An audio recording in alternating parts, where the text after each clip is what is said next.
Shalom everyone, we just said a bracha, so l'chaim. Thank you for joining us at our weekly Tuesday class in Chassidus in English right here at Chabad Rechavia.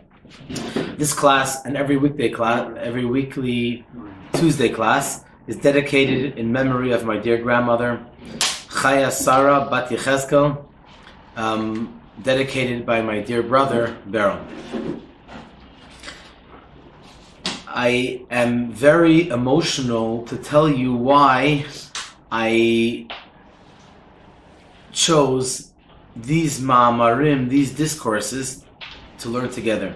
2 weeks ago, we learned a discourse that the Rebbe said in 1977 on Parshat Noach. And this one is going to be Lech Lecha, even though we're already in Parshat Vayera. And next week is Chaya Sarah. What's special about these Maamarim is that just two and a half weeks before these Maamarim were said, on Simchat Torah, the Rebbe suffered, unfortunately, a massive heart attack, Tafshin Lamed Chet, and it was quite scary. This is actually a half a year after I was born, and so I feel a very, very special gratitude to Hashem that Hashem saved the Rebbe's life, and that we could have. I grew up with the Rebbe, practically speaking, thanks to my parents' amazing education, Baruch Hashem. And so these Maamarim were said in the Rebbe's room. So usually the Rebbe would come down to 770. We have the picture right over here behind the green screen. Should we turn for a second, perhaps? Right over here is a picture right in the middle of 770. And you can see all the Chassidim, hundreds of Chassidim all around the Rebbe. And the Rebbe would talk for hours on end, every time he did it for Brengen. Beginning from 1981, I believe, or maybe it was between 78 and 81, the Rebbe verbrengt on Motzai Shabbat.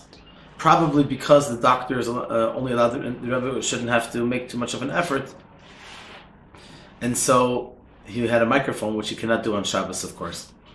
And so for these few weeks, right after the Rebbe's heart attack, the Rebbe would not give up on his Maamarim. He wanted to keep on saying Maamarim, and the doctors wouldn't let him say the Maamar, because it's known amongst all of the Rebbes, including the Rebbe, our Rebbe, that when he said a Maamar, it's not just a talk. A talk can be on many subjects, on Torah, on life's issues.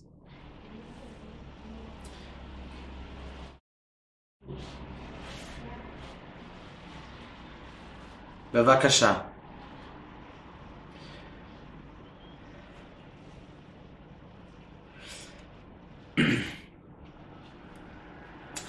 And so the Maamar is something which is totally spiritual, and it's not just saying everything is spiritual, but if you paid attention, you're able to see under the Rebbe never put his hands on the table, never. Always sitting like this, which is a tremendous sign of humility.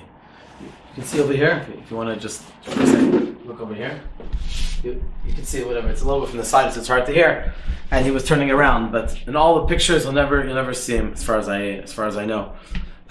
When he was talking and doing it for Brengen, underneath. Why am I saying that? Because the Rebbe would hold on to a handkerchief, and all the Rebbes would. Apparently, it was such an exalted moment or half hour of saying the Maamar, the discourse, that he needed someone to hold on to keep him down in this world.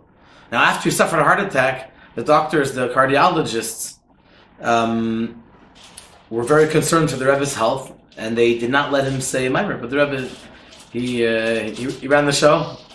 I believe Ira Weiss, the Rebbe's chief cardiologist, I heard from a good friend of his that he's putting out a book soon on his connection with the Rebbe. Dr. Ira Weiss, top world renowned, lives in Chicago.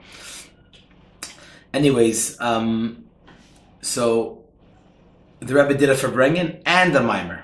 So we're going to learn the Maamar, the Chassidic Discourse, at least the first part of it, which is connected to Lech Lecha, which is obviously connected to Vayera as well, because Lech Lecha is the beginning of Avram's journey, and Vayera is pretty much a continuation to Lech Lecha.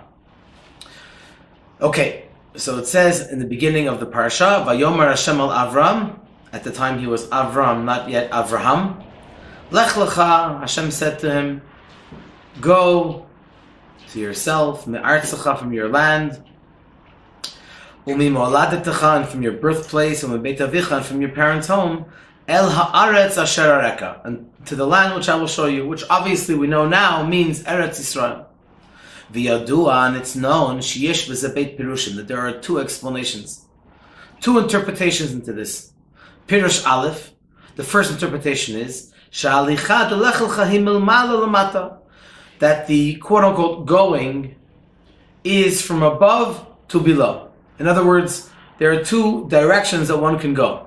You can either go upward or downward. Now, downward doesn't necessarily mean a negative thing. It just means a direction. I guess a person can also go straight, but we're talking about the Lech Lecha accomplishing something. So straight is pretty much the same level, but accomplishing something is doing something different from where you are. Go from where you are to somewhere else, from A to B. So B is not A. It's not on the same level as A. It's either higher or lower. So the first interpretation is that it's milmala lamata, from above, below. Someone asked me today, came by the office and said, how can I get to Geula? And so I told him, just go straight. He said, yeah, but it's up a hill a little bit, so I think I'm going to take the bus. So I said, it's good for you to walk in Yerushalayim. Every step we do, it's a little bit of... But I totally understand him, but it's not really. There are other places that are in Yerushalayim that are much more on hills. But in any case, when you go from point A to point B, you're naturally going to another plane, if you will. So the first interpretation is, and we learned this this past Shabbat, a couple of days ago, that Avram is Avram, a father, quote unquote, a parent which is exalted. Sechel hanela mikol rayon, the highest level of intellect, which is way deeper than we can ever imagine. It's even higher than chachma, wisdom, quote unquote, as if we understand really what Hashem's chachma, wisdom, is all about. And so you had Avram, who was Avram is made up of two words, Avram, and he was on the highest level, but sometimes when you're so high, then there's a big gap between you and the rest of the world. And that's a problem, because you want Avram to influence the world. It shouldn't remain up high. So, what's the Lech Lecha? What's the commandment? Hashem said, Avram, okay, you're Avram? Well, Lech Lecha. Go where? Come down. How is that alluded to in his name? Just add a hey. What's the hey? The hey represents inspiration and influence, not keeping everything to yourself, but hey is a broad letter, which through different explanations in Chassidus, the hey represents being connected to the lower level. And we explained on Shabbos that it's not, God forbid, only a yerida, a descent, but in fact, through the descent, yerida tzorach aliyah, through the descent, we have an ascent even higher than the one was before. As high as Avram was, we can get even higher. So V'amar Hashem al Avram. So what did Hashem say to Avram? Lech lecha me'artzecha, go away from your space. There's something called my space. So Avram's space is Avram. So go away, Hashem told him from your space. Sheyitzeh oron ne'elam, that his hidden light should go out and shine to the world, legilui, to be revealed. V'yumshach malmala lamata ad ha'aretz b'chinat malchut, and it should be drawn down till below, which is called aretz. That's malchut, which is the lowest level. Umosif, and Hashem continues and writes in the Torah. What did he tell Avram? Asher areka, that I will show you. There are two interpretations. Aleph, number one, sha'areka koy ala aretz. B'chinat malchut. Sha'malchut b'chinat alma d'galia. I will show you, because since in malchut, that's where there is revelation. So the areka go from chachma, quote unquote, to malchut. That what's the second interpretation? Shar eka koyal Avram erev agala otcha ba'atzmecha. I will reveal you. In other words, the way you are in the highest level, I will reveal you. B'mehutcha v'atzmutcha, in your essence, in your being. V'hainu dahagam shesfirat hamalchut almodit galia iketzeach chitachton. Even though the malchut, the lowest level of the 10 sfirot, is the revealed world, is the lowest level. V'sechal hanelam mikol rayin hu ketzeach elyon. And the highest level of intellect is the other extreme. Afal pikei, nevertheless. Al yidei hayirida v'amshacha el haaretz asher areka lebchinat malchut alma ditgalia al yidei ze yitreh v'yitgaleh amitit inyano shel Avram shena'aseh ilui gam bebchinat sechel hanela mikol rayan. So what's the connection between these two interpretations? Even though these are two different interpretations, but there's got to be a connection because they're both explaining the same word. That's the rule that we have in Torah. Everything is connected. Everything. So even if you have two opposite interpretations, so you have one, the line that I will show you refers to Malchut. The other interpretation is that it refers to the innermost concept of Avram. So it sounds like a contradiction, but it's not a contradiction because through the fact that you come down into the lowest level of Malchut, Hashem says, I will reveal you in your greatest essence. Okay. Rabbi, did Hashem ever say that to anybody else? Lech Lecha? Yeah. That's an interesting question. Not that I know of. Maybe he said it to others in their own way, or but Lech Lecha. Not that I know of. Go to yourself. Go find yourself. At first glance, I'm not sure.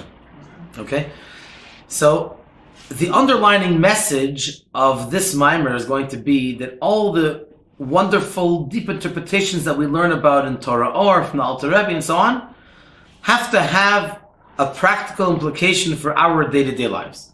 So what does Lech Lecha mean to us? According to this interpretation, that the Lech Lecha is from above going down. The same thing is when it comes to the neshama coming down into the body. So the same concept of descent. The neshama was above and it comes into the body, into the materialistic world, into a physical entity. So through the fact that it comes into the guf, it becomes lech. Lech means to go. So for example, without feet, the neshama can't move from one place to place. It doesn't only mean physically. It means also conceptually. You need to have something which is going to make you move, and that's the body. The angels are wonderful, but they're not called mahalech. They're called omed. They're called standing. The neshama is called a mahalech, someone that is one that goes. It goes even without the body. How much more so with the body? In other words, the accomplishments that it can achieve through coming down to the body. One may think, what are you doing it for? Why are you bringing the neshama down? Leave it up high under Hashem's throne. Isn't that better? Isn't that more inspirational?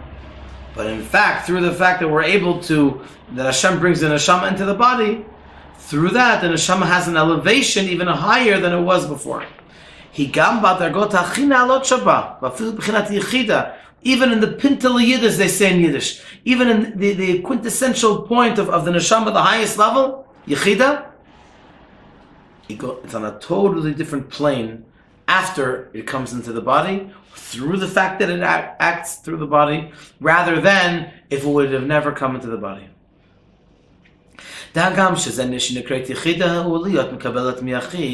Even though the reason why is yichida, because it seems to be it's the highest level, it receives directly from Hashem, so how could you say that it comes to a higher level than the way yichida was before it came down?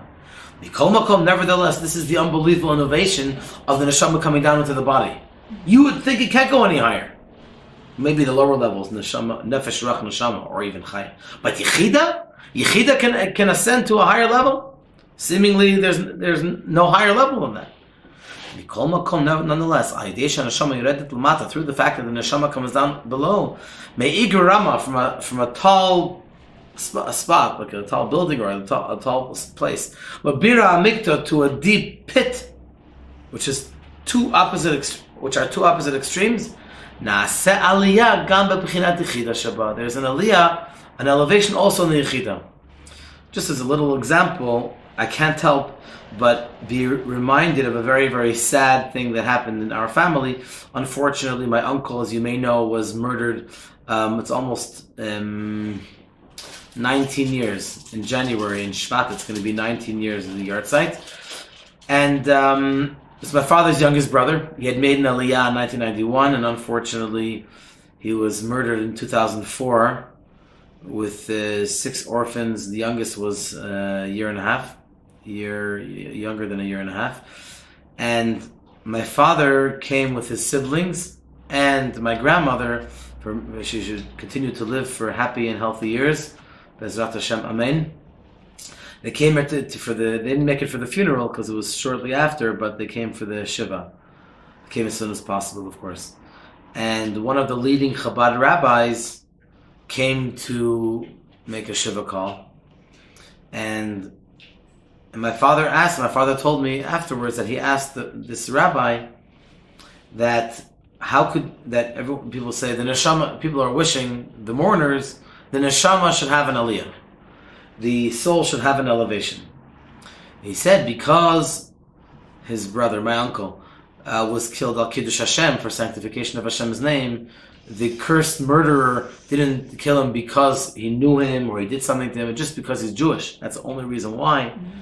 So that means that unfortunately he had to die for Kiddush Hashem. That's the highest place that anyone can reach. So my father asked him, what does it mean that people are wishing that the neshama should have an aliyah? And every year on the yard side also, the neshama should have an aliyah. And every day, every time someone says Kaddish for him, or someone does a mitzvah, someone learns Torah, or someone gives tzedakah and has in mind that it should be in his memory. Yecheskel Isser ben Yaakov Moshe and the other martyrs. Unfortunately, this afternoon, someone passed away. I don't remember his name, but he had been stabbed 2 weeks ago, and he was doing a little better, and then unfortunately, unfortunately, do you remember his name? I don't remember his name. It's okay. I'm sure. I remember the story. If someone can please find the name, only if it's quick, and not to take. But we definitely have him in mind, and we learn for the elevation of his soul, and there should be no more of this garbage anymore. Yeah. So in the meantime, my father asked, how come people say you should have an aliyah? Isn't it impossible that there should be another aliyah? He is in the highest place. It can't be higher than that. So he explained something which I can't really explain, but he I don't know if he understood it himself even. But I think it's this concept that we're talking about over here. Sometimes here's the point. Maybe I should wait a minute until we find it, because I don't want to. I want more than a minute. So maybe we should. I guess you can maybe cut out this. Was your brother a rabbi as well? Are you talking about the one who passed away 19 years ago? Was he also a rabbi? He was not. What? Shalom Sofer. Shalom Sofer. Shalom Ben. Does it say his father's name? We'll just say Shalom Ben Yaakov. It works. Shalom Sofer. His neshama should have an aliyah, and I think there are no more words that we can say. And so, getting back to the subject, you're welcome to put the toys away. We used it for a specific purpose, and now we can move on. So therefore, we learned over here that the Yechida, it's unified with Hashem. So how could it go higher than it was before the Neshama came down? So the answer is, like we said, that on some level, even that can go higher. It's a chiddush, it's an innovation, because we're talking about ordinarily it can't go higher. The only way it could go higher is because of the infinite powers that the neshama achieves by dafka specifically coming down. And so, same thing by someone that passed away Kiddush Hashem for the sanctification of Hashem's name. It seems to be that on a general note, it's the highest level. It's on the highest level, can't go any higher. But on a specific note, if someone has a wish, and someone does a special mitzvah, it still can go higher. The bottom line is that the neshama, after it ascends above, it cannot accomplish mitzvahs anymore. The only, which is an innovation, the only time we can accomplish big stuff is down here. You can never believe that that would be in this jungle of a world, if you will. But nonetheless, it shows that there are unbelievable, superior, tremendous levels of Ein Sof, of infinity, that you can't find anywhere else in the universe or the spiritual universe. Okay, I think we can go on. So what's the point, in summary of this point? That through the Yerida of the Neshama in the body, the descent of the Neshama into the body, there is accomplished an aliyah, an elevation, much higher than it was before. As is understood also from what's explained in several sichas, that the aliyah which is accomplished is in all 5 levels. Nefesh, ruach, neshama, chaya, yechida. Nefesh is soul, lower level of soul. Ruach is spirit. Neshama is the classical name for all of the above, all of these 5 levels. Chaya, these 3 lower levels, they come into the body. Chaya and yechida remain above. Chaya is life and yechida is unified, which is the highest level of the neshama. Shem gimel abchinot tachtim shneim ushlishim tefat noach, which corresponds to the lower levels, are the levels which correspond to the 3 floors of the table, the ark of the Noach's ark. That's a conversation for itself, but it just means that, in short, that there's nothing which is by chance. Like just by chance, he had 3 floors to his ark. Every single detail is exact and spiritual, and so that's that concept of nefesh, ruach, and neshama. That's what comes down. It's more related to the individual because it comes down into the body. Okay. Muvan mizeh, it's understood from this, aliyat neshama, that the elevation of the neshama which happens afterwards, shenas al yidei yiridat lamata, which happens through the fact that it comes down below, v'hitlapshuta b'mayim rabim, and it's in clothing in the many waters, hu b'chol gimel b'chinot tachtim shnim v'shlishim shenyanam nefesh adam honaran chaya yechida. So the elevation happens in the 3 levels of these 3, quote-unquote, 3 floors of Tachtim, Shnei, Shlishim, 3 floors of the Ark of Noach, which represent not only the 3 levels of Nefesh, Ruach, and Neshama, but Nefesh, Ruach, and Neshama together is the lowest level of the Tevas Noach, as explained in great length in one of the Maamarim, in one of the discourses. The middle level is the Chaya, and the highest level is Yechida.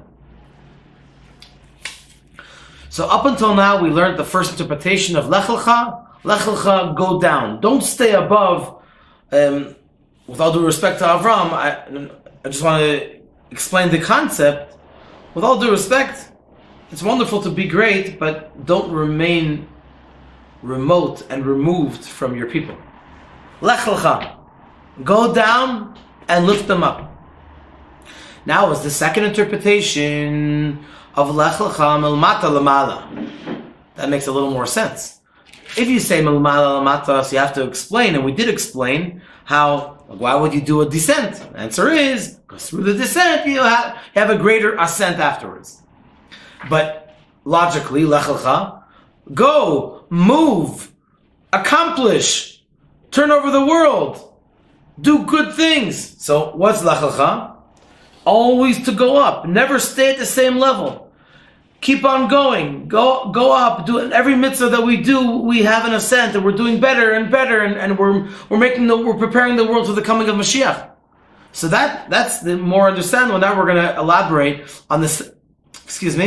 On the second interpretation in Lech Lecha. Yes, Chanoch. I'm wondering if Avram thought he was doing that with the issue of Saddam.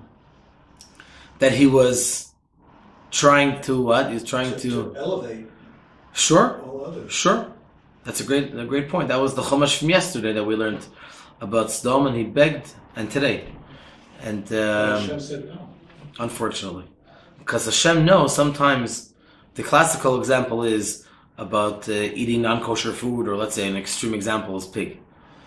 So a person might say, "Oh, I'm going to want to be a tzaddik, and I'm going to chas v'shalom, God forbid, I'm going to elevate it, and I'm going to eat it, and say a bracha beforehand, and elevate the spark of godliness." The answer is no. Hashem is the one who decides which things are in the parameters, in the realm of elevation, and which are not. And perhaps the medrash about, and the several medrashim, but specifically the one about how mean and cruel they were, that if someone did chesed, if they were too tall, they would chop off the ends, or if they were too short, they would pull them and stretch them. I'm trying to get too graphic, but the point is that there's a red line, and sometimes if one goes over the red line and Hashem decides, usually there's tshuva, no question. But sometimes I'm not saying that no one that these people don't have hope. I'm not saying that. All I'm saying is that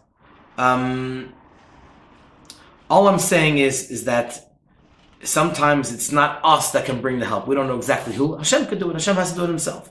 So sometimes it's such a deeply entrenched in the three levels of deepest tumah, deepest impurity, that only Hashem can do it. So perhaps that's one example of Sodom, where Hashem said, "I'm sorry, you're trying, kol hakavod to you for trying, but it's not for you to do."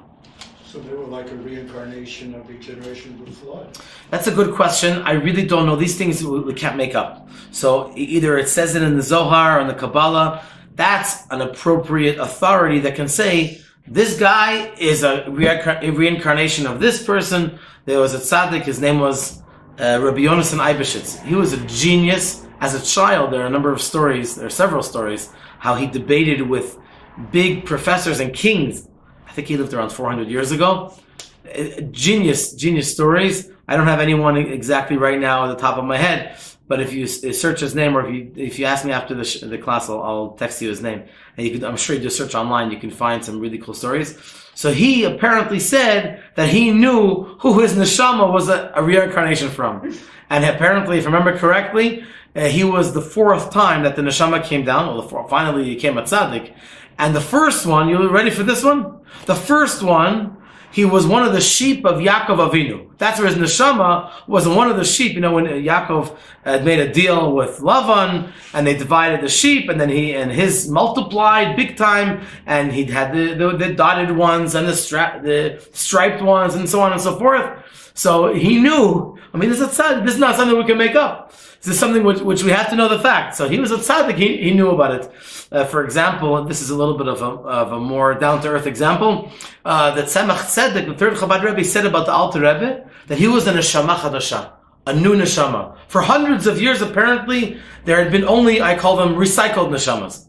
But the Alter Rebbe was a neshama chadasha, a new neshama. And he said even more, the Tzemach Tzedek said, if he was in the days of it was the borderline Achronim, but in the days of the he would have been an Achron, is one of the leaders of the great Torah scholars, approximately 200 to 400 years ago. Then if he would have been, he lived in the time of the Rishonim, which is a period of 400 to 500 years beforehand, he would have been considered a Rishon. If he was in the time of the Amoraim, the authors of the Talmud, he would have been, so the Tzemach, I'm not making this up, the Tzemach said this. And he's a pretty good authority. He would have been an Amora. If he would have lived in times of the Mishnah, he would have been considered a Tana. And if he would have lived in times of the Nevi'im, I'm pretty sure that this is the exact statement of his, then he would have been considered a Navi, a prophet. So this is something unbelievable, a Neshama Chadasha. So who could say who's a Neshama Chadasha? The Tzemach Tzedek could say this not only because he's his grandson of the Alter Rebbe, but because he was tzedek and he knew who has which neshama. So it's something which it's a fascinating subject, and I think the Zohar introduces the whole idea about and the Arizal elaborates big time on this, on the whole concept of reincarnation. And so this is something which is a spiritual thing, and we have to be very, very careful when it comes to Kabbalistic concepts, to stick really, really hard to the sources because it's very easy to start that we can start making up suggesting different interpretations, and it might make sense. But when it comes to Kabbalah, it's not something which is logical, something which is totally divine, and you have to be a tzaddik to actually have this laser vision which can pierce right through and see the pnimiyut, the most inner part of it, and to see what the facts are. It's an interesting point. I'm going. What's the word? Diversing a little bit, but it's an interesting concept where the Rebbe very encouraged to do a pilpul, to elaborate and to innovate actually in Torah, in the revealed part of it, in the Talmud Mishnah. It's actually halacha and Shulchan Aruch. The Alter Rebbe writes it clearly.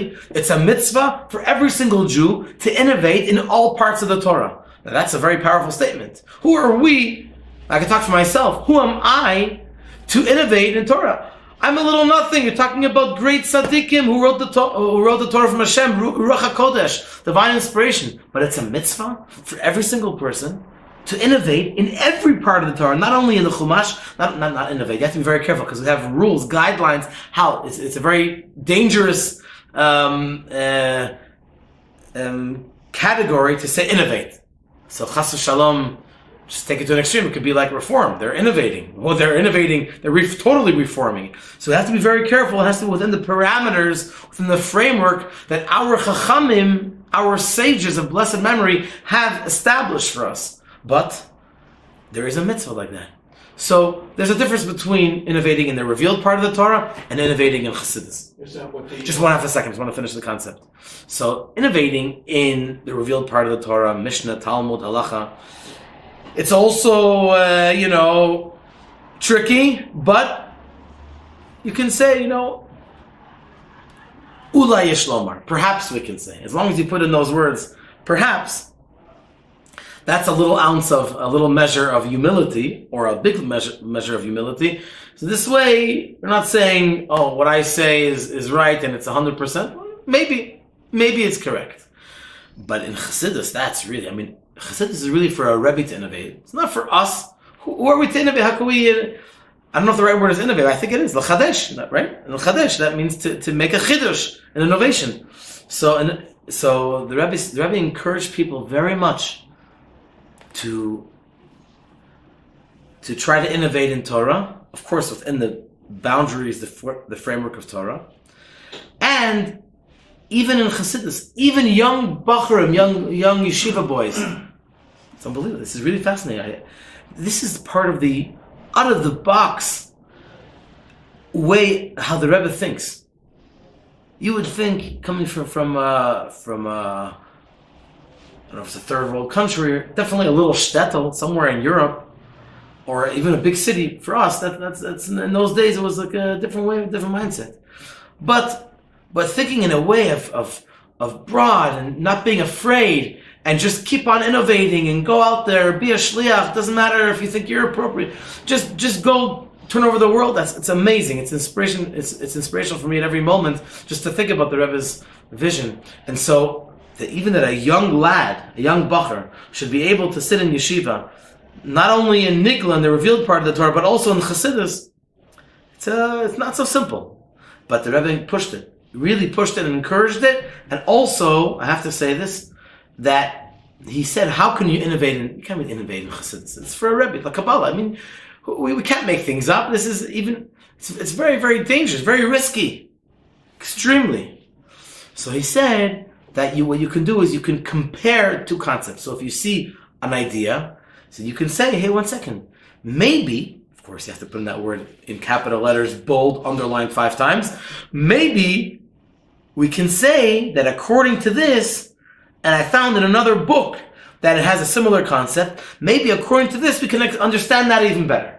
So it's not really, really innovation, but for us it's called renovation. It's called innovation. Thank you. For us it's called innovation, because for us it's even to compare, even to have the chutzpah to try to say something out of the box. It doesn't say it here black and white. That already is enough of innovation.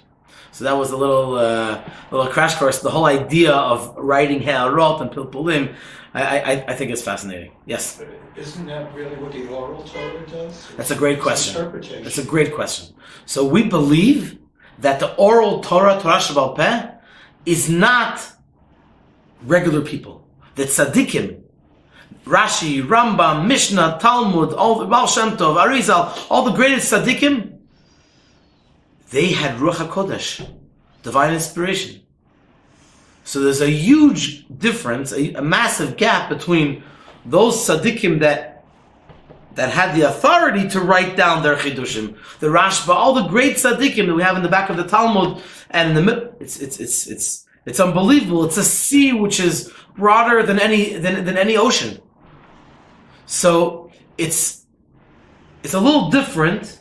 We cannot be compared to them. One can say, perhaps on some level, that what we say, what we try to learn, we try to quote unquote innovate, may be considered part of Torah Shebal Peh. But let's not go overboard and let's not think too much of ourselves. I think we should put into perspective the clear difference between all the great tzaddikim, that they are definitely 100% like a shliach from Hashem. Literally like an emissary from Hashem, that thanks to them that they shared with us their own perspective. It's not their own perspective, it's the perspective of Hashem through them. There were some tzaddikim, just one moment, there are some tzaddikim, and maybe this is a little bit of an explanation for that. It's hurtful to. I just read something about a certain tzaddik. Read about it on Shabbos. A recent from like in the last 100 years, relatively speaking. But before he passed away, I think it was the Rebbe Rashav's older brother. He wrote a whole bunch of discourses and he burnt them. The Alter Rebbe also had. The Alter Rebbe burnt he wrote also, in addition to the Sefer Shal Beinanim, in the book of Beinanim of people on an intermediate level, he also wrote a Sefer Shal Tzaddikim, real Tzaddikim. He wrote a Sefer, and apparently he burnt it. I guess it weren't worthy for it. But even the Sefer Shal Beinanim is enough holy. But it's painful, like we would love to see the amazing. Who knows? I think who knows. But I guess it wasn't for us. And Malasot it is what it is. Yes. So, but I think on one level, the higher level, it's intended to influence the generations. And on the lower level, it's to go to ourselves to find out who we are. You mean the oral Torah? The quest to interpret and better understand. Maybe that's why there's a mitzvah, a halacha, that we have to innovate in Torah. We have to, in order to innovate, you have to really learn it deeply and again, review it 101 times, until it knocks in and until it becomes clear. And every time you learn it, it becomes clearer. So that's part of the Haravanya. In Yiddish, it sounds the best. Haravanya is a really striving and your effort and you're putting yourself into it. And there's what? Ishtadlus. Haravanya sounds much more geschmack. Haravanya. But exactly right. It's something which is even, we're diversing again, but it's also a beautiful concept. That the Rebbe Rashab, whose birthday is actually coming up in a few days, I think it's right after Shabbos, but the Rebbe Rashab, they wanted to reprint the Likutei Torah. Likutei Torah had small Rashi letters. The Rashi letters is a little different than the regular letters. So they wanted to reprint it because it was already 120 years after the Alter Rebbe. This is already the 5th generation of Chabad. And he was of the opinion that they should not reprint it because then it would be missing. Then the effort would be missing. So when you're reading, and the words are tiny, and with many abbreviations on every page, and you have to break your head. Oy, what does this abbreviation mean? And you're looking and you're trying, and it's all part of that haravanya. It's all part of that effort. But the Rebbe took a totally different approach. The Rebbe's approach is that we don't need to make things more difficult for people.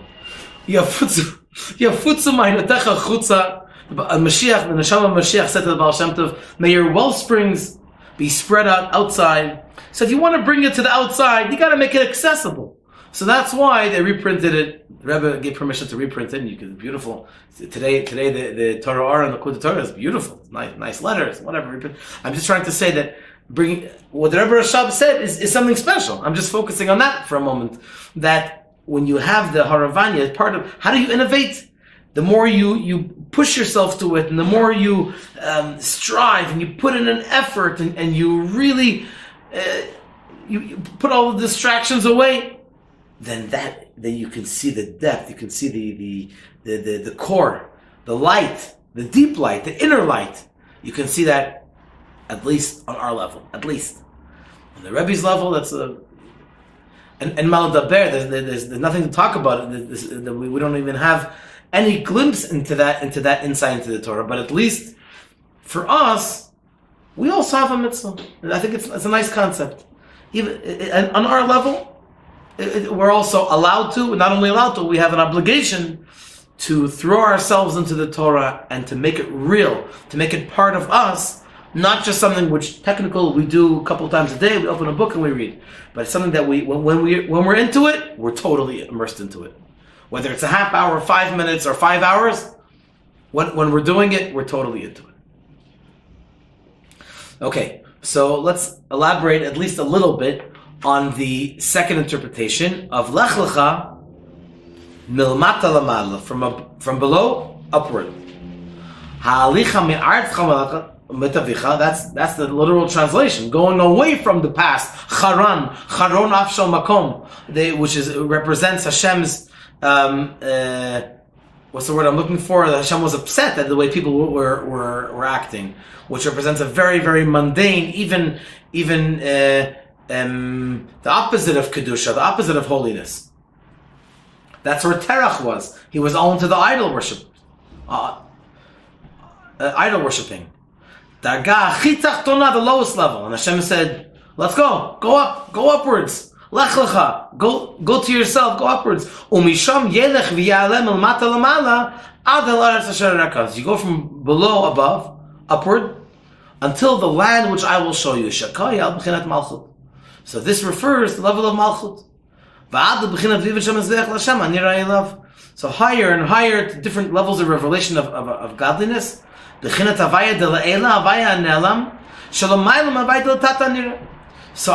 says, I'm going to show you, I'm going to reveal to you the highest levels. How? Because you're making your effort and you're going milmata, from below. Lamala, lech lecha, in that direction.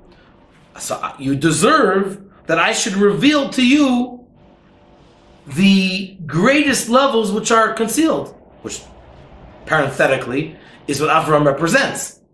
Avram, but we can't see it. So the Chiddush is, the innovation is, Asher Areka.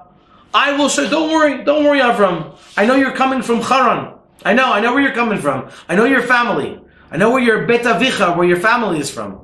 But now is the time. Now you're 75. Now is the time for you to go. Leave that behind and start going on my shlichut and my mission.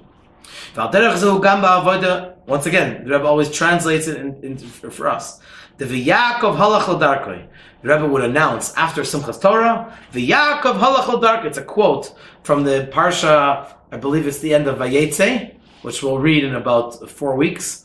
And literally means Yaakov went to his way, and then he met the Malachim, he met the angels, and he was going to Lavan, and then that was after he was going back to Eretz Yisrael. Then he met Esav shortly afterwards, and the angels came to protect him. So the Yaakov literally means he went on his way, L'darko. That's related to Lech Lecha. Go on your way. So the Yaakov, the Torah is just telling us, the Yaakov alach L'darko. Yaakov on his way. So the Rebbe would announce, basically, we're just finished Simchas Torah, finished the whole month of Tishrei. So now we should have success in going on our way away from the month of Tishrei, but in a way that will internalize that which we received, all the beautiful blessings and inspiration that we had throughout the past month into the year. Interestingly enough, the Rebbe speaks about in these Maamarim and Sichas. We also have Yaakov halach l'darko after Shabbos Bereshis, which is the first Shabbat after Simchas Torah, and then Shabbat Noach. And then now, Lech Lecha, once again, he keeps on mentioning Yaakov halach l'darko. So if you think about it, these are different steps in the ladder in going down. So after Simchas Torah, true, it's the end of the Chag, but you're still in the month of Tishrei. And you still have a Shabbos. After the first Shabbos, wow, then you're finished basically the Shabbos, the first Shabbos of the year. So you're really going down. And then Noach, that's usually the first Shabbos, it's already after Tishrei. You're already into the month of Cheshvan. So now you're really, you could say that the previous Shabbos was still part of the Chag, part of the month-long holiday. But Noach, oh boy, this is really scary. Really diving into the, no pun intended, into the mabul, into the flood of the world and day-to-day life and going back to day-to-day life. And then over here, usually it finishes by Noach. But here, Lech Lecha, even further down. Once again, Yaakov Halacha Darka, the Rebbe mentions this. Because that's a Lech Lecha in practical terms. We're not just learning something theoretically about Avram Avinu. You could either say Avram is Milmala Lamata, from above downwards, or Milmata Lamala. But now we're talking about how can we translate into our own lives. Everyone has this level of Yaakov. We're all Yaakov. We're all see Yaakov. We're all Yaakov. Each and every one of us resembles Yaakov Avinu. After the month of Tishrei, it's not just that we're going downhill from Tishrei into the rest of the world, but in a great sense, now we have a great avoda, a great service to Hashem, a great challenge to uplift that which is below and bring it upwards. So Lech Lecha, matchil mikoach ha'ma'aseh, beginning from the lowest level, which is the practical ability. Ubekoach ha'ma'aseh gufa k'moshe ba'ekesh, the lowest level. Umisham matchil halichato milmata lamala. From here we go only upwards. Shapol gam ba'ekev shalai as though their hair nelikus. It's beautiful. In Yiddish it sounds the best. That person should internalize godliness. Through the fact that Avraham Avinu, he's our father, and a parent gives a koach and the energy to a child to go in their footsteps. So this koach, this energy has been given already to every single Jew. It's similar to the hidden love of Hashem, which each and every one of us has, because we inherit, excuse me please, from Avraham Avinu. And so, just like, if God forbid, a moment after a child is born and the parents pass away, automatically the child inherits everything, doesn't need to have a special reason or on the intellectual level of the parents or accomplishments, because he's just born, for heaven's sakes, 5 minutes ago. So he didn't have a chance to learn or to learn a profession. That's it. It's just in his DNA. He has the same DNA as his parents. That itself is enough to justify the fact that he gets everything from the parents. Same thing is also in the characteristics of the parents. And in spirituality, the love of Hashem from Avraham Avinu, we automatically receive it, the fact itself that every one of us is Jewish. And because we have this in our DNA, we also have the ability to internalize all of the great gifts that we have thanks to Avraham Avinu and the other patriarchs and matriarchs and all the other tzaddikim throughout the generations, until we can elevate it to the highest level.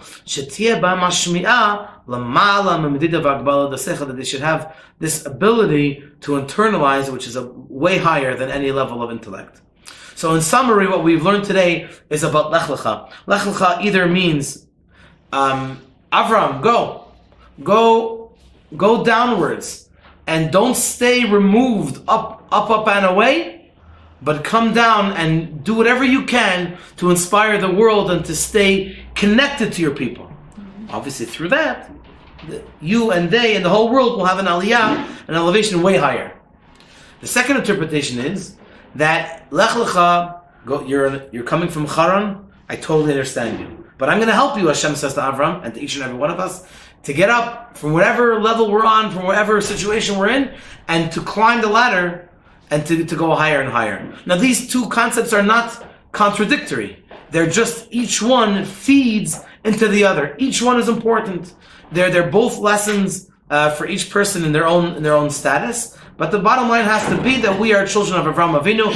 We have to learn from Avraham Avinu, and we have to both climb. I think the message is, let's start with the second interpretation. From wherever we are, we have to go higher. That's for us. That's a hayrah, a lesson for us. The first thing we talked about going down, is for how we relate to those around us. Even if we think we're on a low level, or if we're way too high, and we're not in the mood, doesn't matter. Hashem says, Lech Lecha. Don't think just about yourself. Think about others around you, because you're not here only for yourself. Primarily, you're here to help those that you come in contact with. So, Lech Lecha, go down, go up, whatever you're doing, just move. Because when we move, we know we're accomplishing. Status quo, or as they say in Hebrew, status quo. What else would you guess? Status quo is never good. It's not a good sign. You gotta move. You gotta keep on going. Whether going up is wonderful, and if you're going down, it should only be for the purpose of ascending even higher for yourself and for those around you. Yasher Koach. Thank you so much for joining us today.